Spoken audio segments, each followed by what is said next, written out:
सियाराम बाबा। मध्य प्रदेश के संत का परिचय। सियाराम बाबा मध्य प्रदेश के एक प्रसिद्ध संत और आध्यात्मिक गुरु थे, जिन्होंने अपना जीवन मानव सेवा और अध्यात्म को समर्पित किया।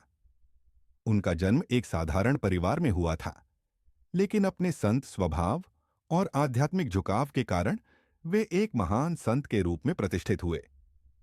जीवन परिचय। सियाराम बाबा का जन्म मध्य प्रदेश के एक छोटे से गांव में हुआ था। बाल्यकाल से ही वे धार्मिक और आध्यात्मिक प्रवृत्ति के थे। उन्होंने अपनी युवावस्था में कठिन तपस्या और साधना के माध्यम से आत्मज्ञान प्राप्त किया। शिक्षा और साधना। सियाराम बाबा ने वेद, उपनिषद और अन्य धार्मिक ग्रंथों का गहन अध्ययन किया। उनका अधिकांश समय साधना और धार्मिक प्रवचनों में बीता। उन्होंने नदियों और जंगलों के शांत वातावरण में ध्यान लगाकर आत्मा और परमात्मा के रहस्यों को समझा। संदेश और शिक्षाएं। सियाराम बाबा का संदेश प्रेम, सेवा और मानवता के कल्याण पर केंद्रित था। वे समाज में शांति, भाईचारे और एकता का प्रचार करते थे। उनका मानना था कि सभी धर्म एक ही परम सत्य की ओर ले जाते हैं।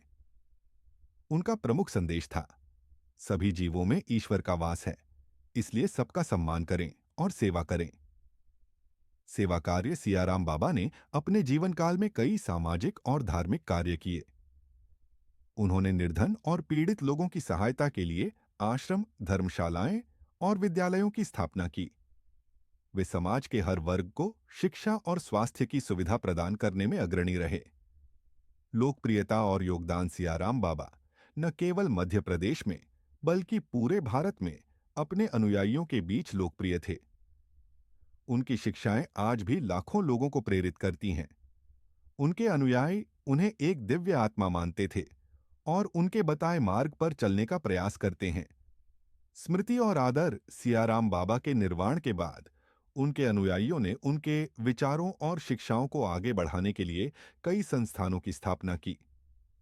उनके नाम पर धार्मिक और सामाजिक आयोजन किए जाते हैं। सियाराम बाबा का जीवन समर्पण, सेवा और आध्यात्मिकता का प्रतीक है, जो आज भी लोगों को सही मार्ग दिखा रहा है।